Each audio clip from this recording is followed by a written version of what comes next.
different ways. Today we're going to do this in a few different ways. I'm going to use the slideshow as kind of notes to talk off of, but you all can read, so I'm not going to read you the whole thing. But I'm also going to skip over some slides as I want to, and just, kind of talk. Toby, this morning, Gloria and I had a great conversation, and just back and forth with her thoughts and experience, and really turn this into more of a back and forth rather than just a one-way sit and get. So if you were looking to turn off that camera and go away, April will show you how to sit there with a kid on your lap and enjoy yourself. She's my hero. So I began all of this student engagement conversation 20 years ago.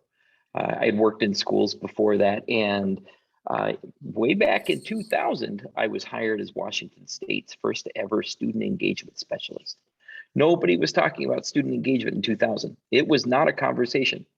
Instead, everybody was talking about No Child Left Behind and standardized education in all of its forms. And to talk about student engagement was like holding up a sheet of glass at the bottom of a mountain, and there was a lead ball rolling down the hill that said standards.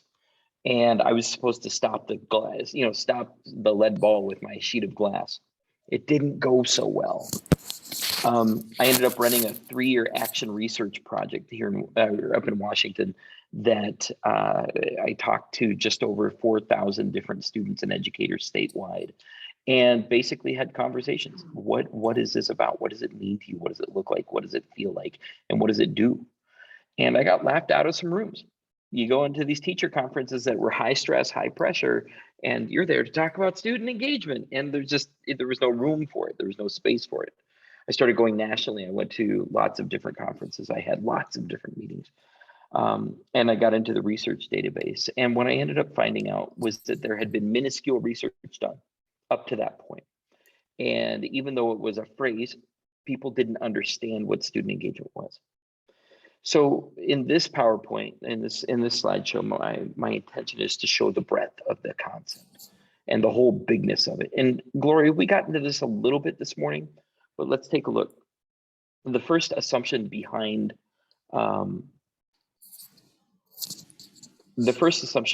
student engagement as a conversation is simply a matter of mathematics. The average school community is made up of 0.5% parent involvement. It's made up of 3% support people of all kinds. It's made up of 4.5% educators. That means that 8% of the human beings within a school population conduct the majority of the decision-making, teaching, evaluating, research, advocacy constantly. And that other 92% of the human beings, they don't have a role. So what student engagement assumes is that students can have a role in doing something in schools beyond sit and get. So I propose at the beginning of this conversation that we need to transform student roles. And this is a big deal right now. We talked this morning about the inevitability that this is happening. And the question is whether or not we're doing it on accident or with intention, whether we're doing it as an informed response or as a traumatic reaction. You guys can see this. We need to look at our purpose. We need to look at our attitudes. We need to look at our cultures. We need to look at our structures to focus on student engagement. So Toby, Gloria, let's just start right here. How does that sound as a premise for a conversation about student engagement? JD, welcome. We're having a talking conversation presentation since our group is so small. How does this resonate with what you guys know is happening right now? Anybody? One of the things that VHS is wanting to do is to have students participate more in the office hours component of the class. So VHS is a virtual high school, and one of the things that they ask of each instructor is that we have at least 1 hour every 2 weeks with our students face-to-face, if we can do that, via video. And so one of the things that I decided to do, since most of my students are on the East Coast, and some of them are in Brazil and different places, is to get some input from them as to, number one, what times they would be available for such a meeting, and how we could meet the needs of students who indicated that they wanted to do this particular portion of the online class. And so that was my way of giving them a little bit of a voice and a little bit of a part of the decision making when it came to those kinds of things. And I did get some responses from them. But overall, whenever I met with a PLC recently, is that it's just not something that students are doing. And after a year of online classes, and we talked this morning about the fact that they just leave their cameras off and they don't engage, I'm finding that the students that do come are engaged. And hopefully they have felt as if I listened to them as far as the times were concerned. It's an interesting thing, Gloria. I mean, you said they're all high school students. Yes. It's an interesting thing because by that point, you know, they've already had 9 years of conditioning, at least, if not 10, 11, or 12, that they need to sit down, be quiet, do the task in front of them, and get it done. So being asked to come into a room and have substantial dialogue, not just about the curriculum, but about the process, you know, with the open office hours and the process of teaching, the process of learning, the process of to be in that sudden change, to do it online, you know, it's just this whole new dynamic. So it's not surprising to hear that kind of pushback. That some people are just saying, meh, I'm good. Camera off. Let's take a look at this next slide. And this gets to what you're saying, the way that I hear it. You know, we used to see students as subjects. They were the ones that we did schools 2 and 4. We've started to see them as drivers, and this has been the big shift with online learning. From the youngest grades all the way through high school, learning is driven by student interests, abilities, and desires.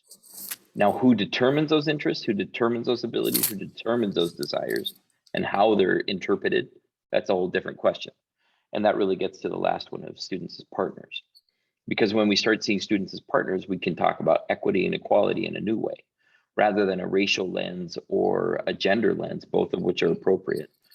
We could start thinking about it as a student adult lens, where we have equitable relationships between students and teachers, so that students can learn as much as possible, but at the same time can experience their own voice, their own authority, their own ability. This next slide introduces the 3 main concepts in this conversation. And we're really going to focus on one of the 3, but for the sake of showing you the other 2.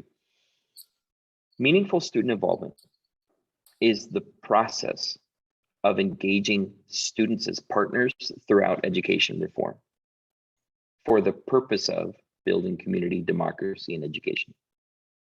That didn't used to be a radical thing to say, and it's become that in the last year, but that's a different conversation. But this notion that students themselves can actually be partners who make schools better is the point. They do it not as an extracurricular, but as a course of learning in the day. Not just as sidestepped, you know, somebody that we're involving because it's the right thing to do, but because they are the actual focus of what we should be doing in schools every single day.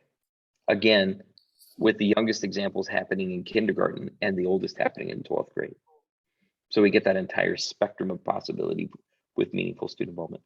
Student voice is any expression of any learner about anything in schools.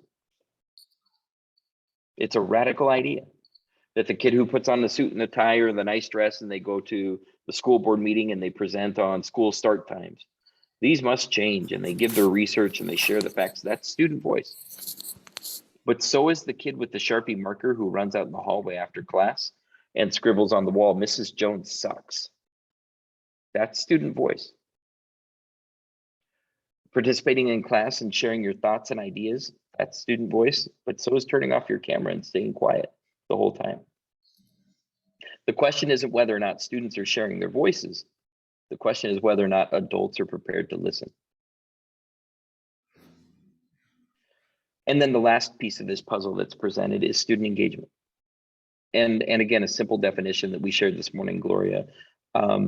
Student engagement happens anytime that a learner chooses the same things over and over. That's it.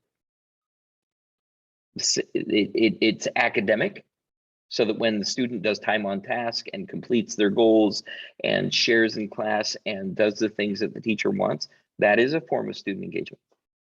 It's also social emotional. So when the student builds their EQ, when they have a concern for themselves and others, and they're conscientious of that in the learning process, when they express their engagement, their reconnection with the class and with the subjects, that's engagement.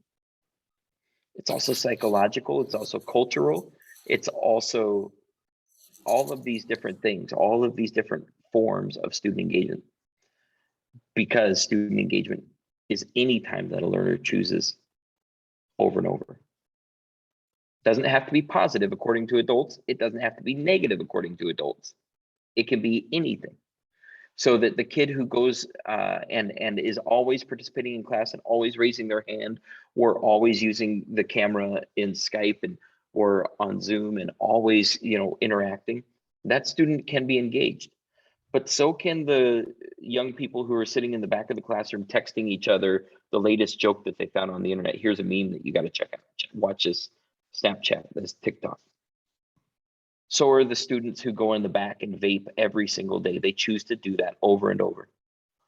And again, student voice, student engagement, and meaningful student involvement happen in every classroom, in every building, of every grade level, all throughout the education system, every single day.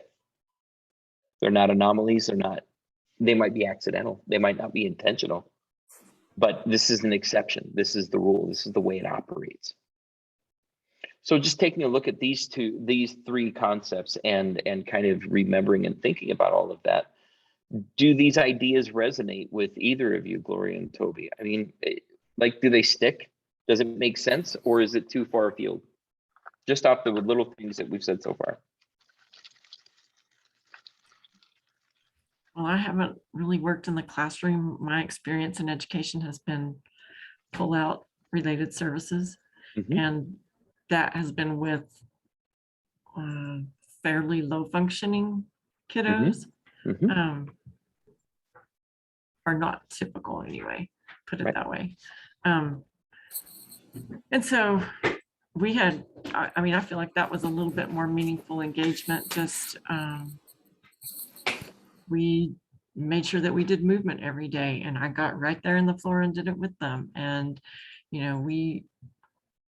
we learned new jokes when we were working on our handwriting, and all that kind of thing. So I think that environment is a little bit different than the typical sitting in the classroom environment. So I think maybe I had an advantage, in that regard.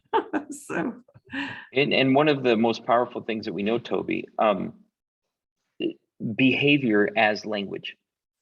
And with non-neurotypical students, with high functioning students, we get to watch that behavior and understand the behavior as language. One of the interesting things about student voice is that it's so much more than just a spoken word. It is the action, it is the behavior, it is the attitude, it is all of the different things. And so you got to engage with that student voice so directly and in a way that's so phenomenal compared to so many other students. My partner is she's a coach for educators who work with developmentally disabled students in the local district here. And her read on my work is, oh yeah, of course. Oh, you're talking about what I do. You're talking about what my teachers do. And it resonates all the way across the board. So that's cool. I'm glad that you hear that. Gloria, I'd assume that given your circumstance with the online school and those different components, you get to see all of this in a similarly, this isn't the typical way. Is that a fair assumption, or is it different? This is my second year teaching for VHS. So some students are very used to doing online classes. And so they have the routine down pat. They know how to use the resources and the tools and how to manage their time. And so they've learned how to do school online, right, as opposed to face-to-face. Is that what you're asking? That have Well, they? and do these three concepts, the meaningful student involvement, the student voice, and the student engagement, do they resonate with your experience so far in the 2 years? Yes, You they know, do. are you seeing young people get engaged and choose things over and over? Are you seeing them share their voice in any form? And is there space for meaningful involvement given the environment that you're in? Yes, to all three. And so the meaningful student involvement, I think, was the component that I was giving you the example of Mhm, being able to choose what time office hours were going to be. mhm, Other than that, I'm not sure that they have mhm, a lot mhm. of involvement in the actual course, in the development of the course, or how the course is presented to them. Um, they do have avenues for communicating. And so there are specific avenues if you want to communicate to the group, and there are specific avenues if you want to communicate just to me so that other people can't see that. Uh, and I suspect some of them have learned that when they are communicating just to me, that they may be asking for student involvement and for me to bend a rule or to advocate for them or voice that there's something not quite right about the course and let the powers that be know that maybe that needs to be changed. So yeah, I do think I'm seeing all three of these elements in an online Check course. check this out. Um, John Dewey. I love John. So of course, John Dewey was this ancient educator from 100 years ago, and actually, this is his season. This is when he reached the kind of the penultimate influence that he ever had. But he, of course, invented the library system that we're all Right, familiar right. with, the The Dewey Dewey Decimal Decimal System. System. But he was also the father of democratic education. He really laid out the first course for why should students have a role in schools beyond sit down, shut up, and do what you're told. He did the research, he put it together in beautiful treaties, and he gave so many speeches. He said that education is not an affair of telling and being told, but an active and constructive process. Constructivist learning is the heart of meaningful student involvement, that we don't just assume that a learner comes in tabula rasa, the blank slate, and we can just take their empty cup and fill it up with our knowledge. Instead, we know that they've lived lives, that they're full human beings, even if we don't see that fullness in this environment, or even if we don't see that fullness because they're young, or even if we don't see that fullness because they are low income, maybe because they're girls, maybe because they're boys, maybe because they don't identify as heterosexual, for whatever reason that we might not see them as whole human beings, they are. Every single student, even the students who are extremely disadvantaged, extremely challenged, every student is a whole person. And so the question becomes, are we ready to work with them from that place of wholeness instead of seeing them as deficits? Dewey challenges us with a practical way that we can see them as whole people. So we talked about this definition. Any expression of any student anywhere at any time about anything related to education. Let's take just a minute. Do both of you have a piece of note paper right in front of you by any chance, or scrap? It's just for you, and a pen. I asked Gloria to get up and walk away from the computer. That's it.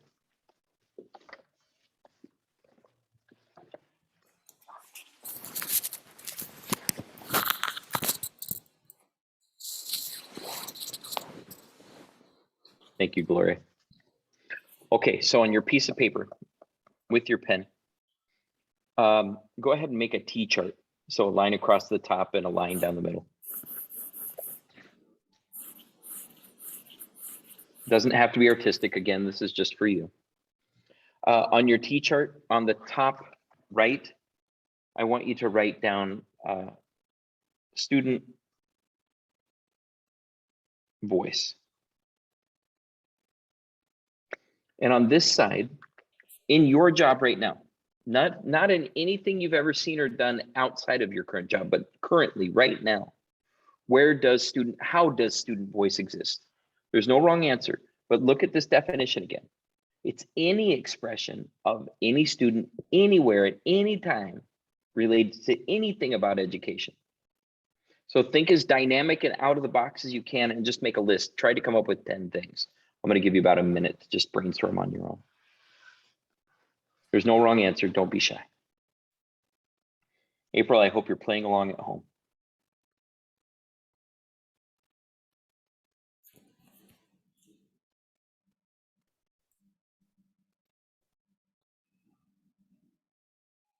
So think about your current job and where is the room for student, or how is student voice heard right now? Or where's the room for it, or how does it exist?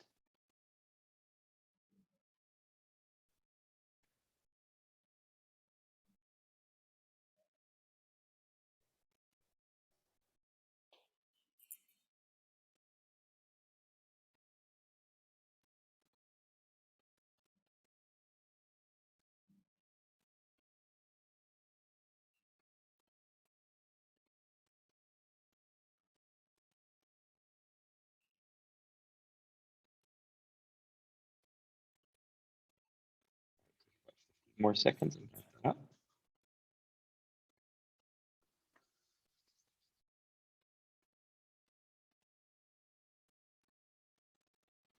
When you're ready, go ahead and set that to the side. We're going to come back to it later, but that's our first part of this activity.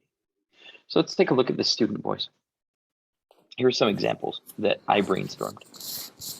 Formal ways and informal ways. In formal ways, student voice happens in classrooms through learning and teaching and online and all the different things. It also happens beyond classrooms through leadership and advocacy and extracurriculars and beyond. If it helps, take a look at your list and see if you can expand it with what you're seeing right here. In informal student, now these aren't specific, obviously, but you get as specific as you can. Informal student voice happens in natural ways, in the hallway and outside of school. And these are just some ideas, but it happens in all these different ways. So here I had people brainstorm formal and informal ways that it happens, that student voice can be heard. Now this is different from what we're doing, so you can add these to your list though if you're so inclined. Have either of you interacted with students on social media? Is that a part of your world at all, or with parents? Not at all, Toby. Gloria, have you interacted with students on social media specifically? We're not allowed to. Right, just inside your own learning space. Okay. Now, Toby, with you though, with Region 9, you can interact. We have a Facebook page, and so does Head Start. So all of your communication should go to parents and students in that way, if they're signed up. Well, and to think, I mean, yeah, specifically with your students, Toby, and the young people that are in your programs, you know, what a powerful opportunity. When we look at these lists, you can see on the left, that feels like a middle school, high school kind of list. You know, these are things that older students are going to do. But on the right, some of these are pretty young student centric, you know, and it can have that kind of experience. Are there more formal student voice activities that I'm missing for younger students that I'm not thinking about when I brainstorm these lists? I will tell you that I have read research and run into projects with elementary students who are doing curriculum design. Third and fourth graders who are creating curriculum for younger students. That seems way ambitious. I've also seen work where kindergartners and first graders had opportunities to be involved in playground design. And not just shallow, like, what do you want here? How would that be? But actually going through design charrettes and looking through different solutions and different problems and brainstorming those problems as 5 and 6 year olds of what do they face on playground structures and how does that work? How does that fail, etc. So I'm just thinking more formal and more deliberate ways to engage the youngest students. Gloria, I would imagine that the older students then this list on the left is irrelevant online for the most part. I mean, what are formal ways that older students can have that voice heard? And you had mentioned the open office hours. In the online space, what else would be here? I just wonder that out loud. I don't know the answer. Because the virtual school does not have extracurricular activities. Right. But they do know that each of these students goes to a high school, and they are going to be participating in their high school's opportunities if they choose to. And so some of my students are involved in all of those things on the left, and that's why the office hours is impacted. So I'm working around cheerleading practice and cross-country practice, and the fact that students are caring for younger siblings and all of those types of issues. So, and they have jobs. Right. So then this gets to looking at student voice and understanding what it is. Again, student voice is relevant because it's all about what drives student engagement. What makes somebody choose the same thing over and over? Having your voice heard, that's the first step. Listening. We'll talk about that in a little while. Gloria, you've heard a little bit of it. 4 types of student voice. Convenient student voice. This is student voice that's predictable, understandable, and accessible. You get this. You know what convenient student voice is all about. Whether you've been teaching for 2 years, or if you've never been in a classroom, or if you've been teaching for 52 years and you've always been in a classroom, you know what convenient student voice is. Maybe you were a convenient student voice when you were young. I mean, who knows? Traditional student voice. This is student voice. It's long-term, it's low impact, it's non-threatening. It's going to keep existing no matter what. And we have inconvenient student voice. And this is what I like to focus on. This is what I like to bring up. Because frankly, it's a pain in the tuchus. I mean, it's just a hard break to constantly have to not be sure of what students are trying to say, or see student voice as an optional thing, or they find alternative forms of student voice. And then non-traditional student voice. This is a polite definition. Non-traditional student voice investigates, ideates, incubates, and iterates. Non-traditional student voice is also student voice that doesn't fit into the box very well, if at all. So look at that list that you've created on the left-hand side that just says student voice at the top, and you wrote the things down. Now on the right, I want you to write the word other.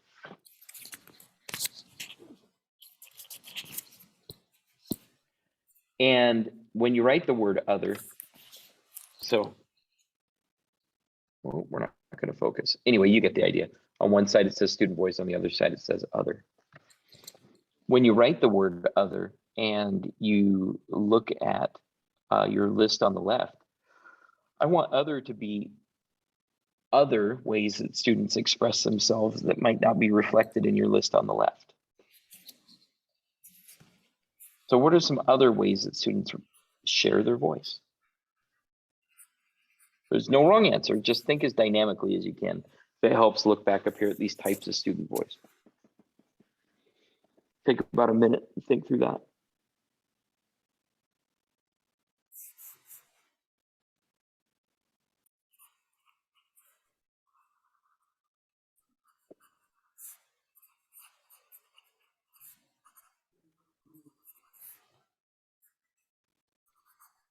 There's a 6-year-old that lives in my house, and her voice is very powerful, exceptionally so. You know these students. She can make herself heard in ways that teachers aren't even ready when she meets them at the beginning of the school year. But the tremendous thing last year that I got to experience was that the teacher said she shared her voice in a new way at the end of the school year. Not because of anything the teacher did, just that she arrived at it on her own, the 6-year-old did. And that looked like a little bit loud and a little bit, we'll say, demanding. But she got her peers' attention and they listened to what she had to say. And then we worked with, how to share your voice in ways that are appropriate. But all the same, that's what I would put on the right-hand side. Other ways, yelling, other ways. Fighting, other ways. Resisting. These are all forms of student voice, but they're other types. So take a look at your lists. Gloria, can you give me just 3 items from the left-hand side, what you wrote underneath student voice? And the left-hand side is the traditional student voice. Well, in my case, are they logging on? So if they're choosing to log on, and then how they answer questions. I have a student that I have learned that she's going to have something funny in almost anything that she posts. And so I've learned a little bit about her family and that her mother's kind of a character. And I appreciate that because I can see her personality in those responses. And then they also have a discussion area. So they have assignments where they have to formulate something that they're going to post in the discussion area, and then they are expected to read and respond to 2 of their classmates' responses. And so they're supposed to be learning how to discuss, and I have to monitor all of that. And with the idea that they have to use netiquette, they have to be professional, I guess you would say, in their communications and preparing. When I first introduced that idea to them, it was with the idea that you're going to be in college classes and you may have to do the same kind of thing.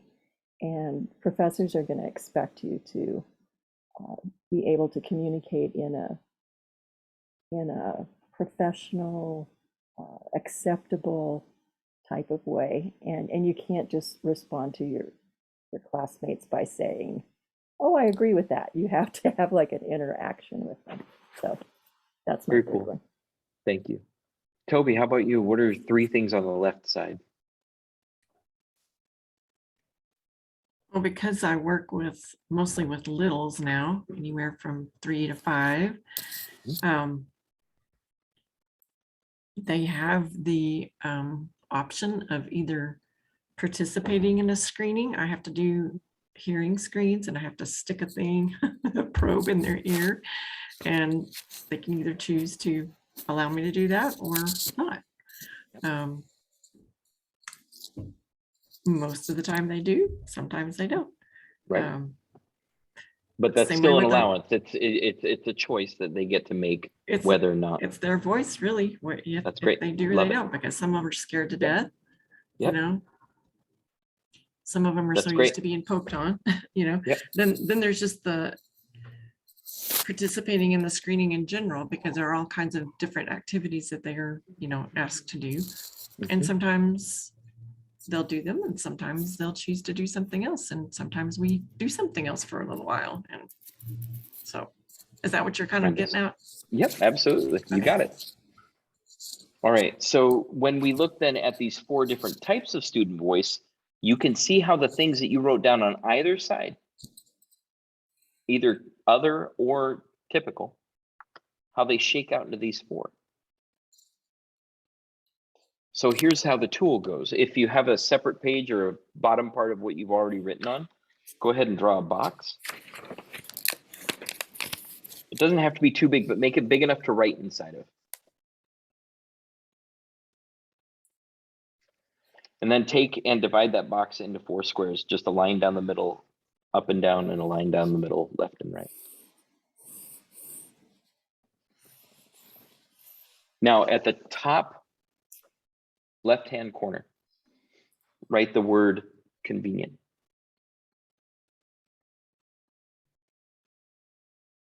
And then the initials S and V. Convenient student voice in the top left-hand corner. In the bottom right-hand corner, opposite of that, go ahead and write the word traditional.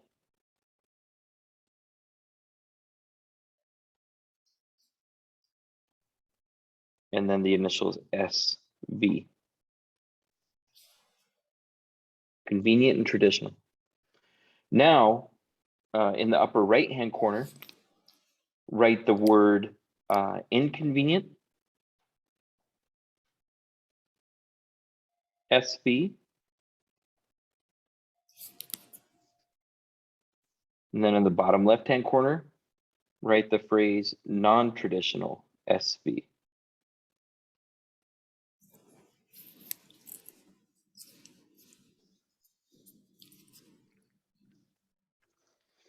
So it approximately, I think if I turn off my blur, anyway, it approximately looks like a box with 4 boxes inside of it, right? Yeah, look at that. So a box with 4 boxes, and then each corner has a title. Now look what you've done. Look what you've done. You've created 4 quadrants. And each half creates a new space. So you can have convenient student voice and non-traditional student voice in the same space. That's half of the box.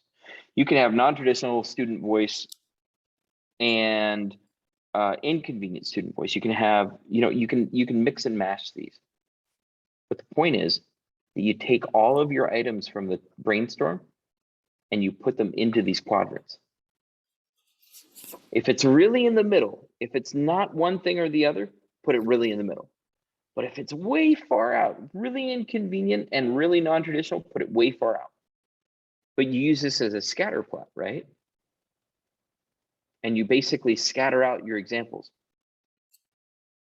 Now, I'll let you do that on your own. We won't take any time for it. But the point is, after you've done that, it will show you where you're missing student voice, which isn't to say it doesn't exist right now in your program or in your work.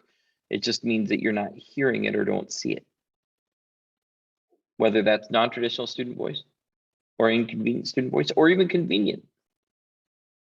You can scatter plot your own and come up with your own conclusion. Let's take a look at the next slide. Oh, first, before we go, does this make sense? Do you guys have any questions about that the breakdown of convenient and inconvenient and traditional, non-traditional or anything like that? Nope.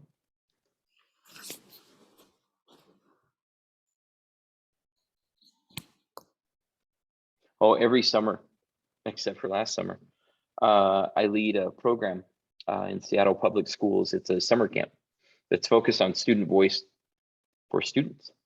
Imagine high school students learning all of this content that you're learning and the learners that they become because of that. In the past, I ran a 7-year program that was focused on elementary students in grades 3 through 5 learning this information. So I know for a fact that students learning about student voice is one of the keys to meaningful involvement. Student voice can affect a lot of different things, learning and climate and outcomes and efficacy. You get that sense, you get that feeling, but we also have the research behind it. I have a website that's packed. You can see this logo in the bottom left-hand corner. The website is soundout.org. So if you're a surfer, check that out, soundout.org. And basically, I list thousands of research studies. I have hundreds of articles on the site that summarize them. And they all reinforce this. And I have a research summary on there as well. But, and this is the big but, student voice doesn't change schools. It can be heartwarming. It can be transformational to some extent, but it doesn't require schools to be entirely different. It doesn't require education to change, because hearing student voice doesn't change schools. It's still an option to respond. It doesn't require students themselves change, because it's simply students sharing their expressions, which they do all the time anyhow. It doesn't require adults change. We're just going to keep on tromping on. Whether we're doing a program, whether we're leading a classroom, or in any other role. And finally, it doesn't really change schools. It doesn't really maintain or disrupt the status quo. It maintains what exists and makes it work. So because of that, we have to understand that student voice can also be used as a Trojan horse. Adults can get students to say what we want them to. You guys have seen the press conferences, whether it's on TV or at a conference or whatever. You've seen the press conferences with politicians who use students. Well, we're really going to beef up technology in schools. Here's some students to talk about it. There's a great example out of California where the state superintendent, I'm sorry, where the superintendent of the largest school district in California He had a press conference where he announced new computers for every student 3 years ago, before the pandemic. And Buddy How, he had high school students up there talking about how these computers were going to be used and it was going to be tremendous and change everything. And then a month later, it comes out that he was heavily backed up by Apple to talk great about computers and get this contract through. So students can be used as adults can be parasites. We can use students to back up our thoughts, beliefs, ideals, opinions of what's best for us through student voice. Student voice is a vacuum. When students start sharing with each other how they feel about schools, what they think about it, it can turn into a negative sucking sound where everything just goes down the drain. So student voice can be a vacuum. Student voice can maintain authority because adults can say, whoa, whoa, whoa, we don't want students drowning in a vacuum. So we'll just turn student voice off entirely. And it helps us reinforce our authority. Finally, we can be puppeteers. And that's a little bit like being parasites, but instead we're making students say and do the things that we want them to, instead of even listening to their words in any sense. So that doesn't sound incredibly great. But one of the things that I love the most is this quote from a student who just this last year, she said that students have been on the receiving end of drastic shifts in education over the past year, and our perspectives are incredibly valuable in determining how we move forward to make school better. That's a real live learner who really sees the power of student voice. So if not student voice, then what? And unfortunately, we're coming into the last 10 minutes of our presentation, so I'm going to gun through this. But before I do, let's take a breather. Any questions, comments, concerns, considerations, ideas about student voice and student engagement so far? No, but it has my wheels turning, so I'm thinking about You're here. what ways that I can hear student voices a little bit more intentionally. Adam, so you brought up a comment. Student voice is not non-transformational or whatever, right? Right. So, but if we really do listen to those student voices, wouldn't there naturally be a change? Well, Probably. April, I don't know where you're at with listening to your child yet, but I'll tell you that as a parent, I have an 18-year-old who's just started college. And Right. I spent a whole 18 years listening to her voice. And there were times, and I was very intentional about it. Let me tell you, I can't be a hypocrite too much. So Right. I'm going to listen to her voice. There were times when I really heard what she had to say and I decided something else. Right. There were times when I really heard what she had to say and I went with what she said. And then there were times when she spoke and I heard, but I didn't really hear. Boop, boop, boop, boop. It just went in one, out the other. So Okay. does listening inherently change anything? I'm going to suggest not. No. I mean, we don't. It's a perception of change, but not necessarily real change. Okay. And Gotcha. nobody likes to think that after we think of ourselves as listening to voices. We like to Right. think that listening to voices is enough in and of itself. But is it? So let's talk about what happens when we do something different. And this is the pillar where I stand. On the left-hand side, you see those things that we just talked about as student voice. On the right-hand side, you can see what meaningful student involvement is. And what meaningful student involvement is a system-wide action for school improvement. That transforms education. When students are involved everywhere all the time. It's deep student-adult partnerships, equitable, that can actually be seen from the youngest ages all the way through the oldest ages, different abilities, different knowledge, different experiences, et cetera, et cetera. It's deep. Meaningful student involvement is whole school transformation. It might not look at it like it at the beginning. It might just be one classroom. It might just be one class. Right. But over the course of time, the entire system can transform. Meaningful student involvement requires deep learning, not just by kids. Those young punks need to learn how to share their voice, but by adults who need to learn how to listen. And frankly, I need to learn that all the time. I don't know if you've noticed, I have a big mouth and I'm really good at talking. Exercising my ear balls takes some more work. Again, I live with 2 small children who can attest to that.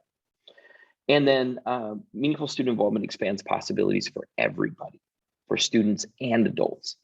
We see this, it can be framed as a burden on adults. Oh my God, it's so much work. It's so much more than what I plan to do. Oh, I just can't get it done. I have regular job to do. I don't have time to pay attention to those kids. But in reality, when we transform our work by infusing students, we actually transform ourselves and make our workload different and better. So meaningful student involvement is the process of engaging students as partners in every facet of schools for the purpose of strengthening their commitments to education, community, and democracy. I said that early, but what does it look like? What does it actually mean? It means that it's systemic, it's commitment, it's the whole school, it's transformative. The outcomes of meaningfulness, you already know them, but the research is there to back every item right here.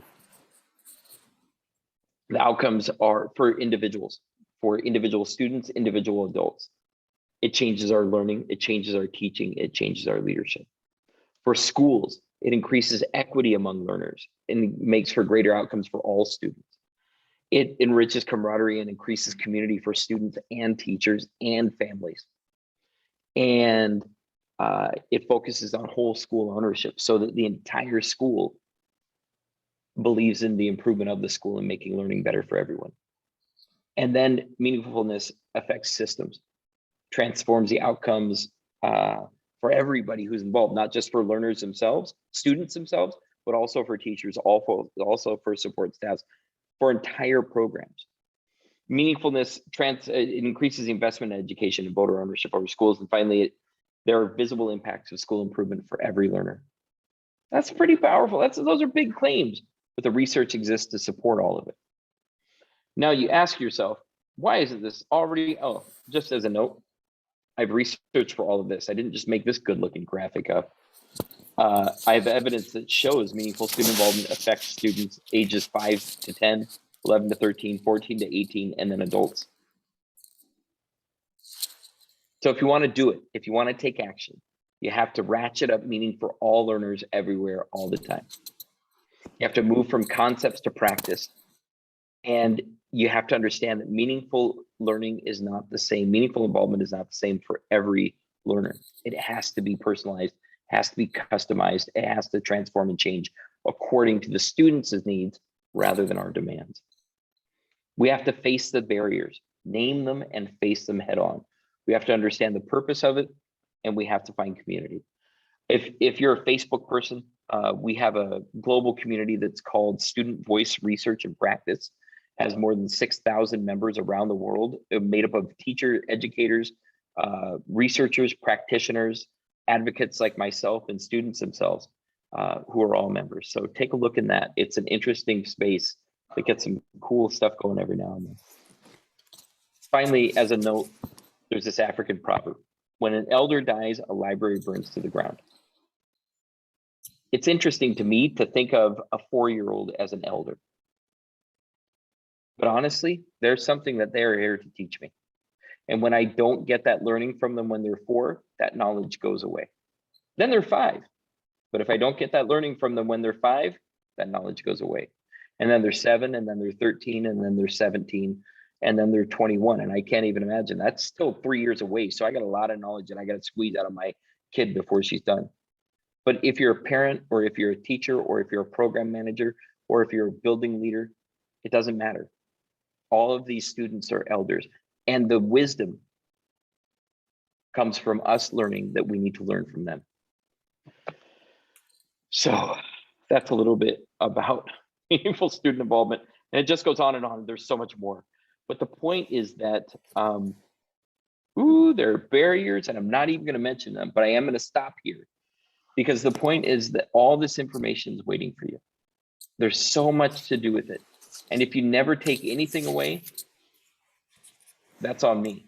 But if you take something away, I'd love to know what that is. You could check out soundout.org for a ton more information. You could check out that Student Voice Research and Practice group on Facebook. And April will have these slides to share afterwards if she's so inclined. There are so many more pieces to the puzzle. and I would love to leave you with them all, but instead, oh my goodness, here it is, the final slide. Phew. Take a look at all the things and let me know what you think. I'm always available. Any questions, comments, ideas at this point? Toby, thank you so much for talking along. Gloria, you're awesome. I Oh, appreciate both of you.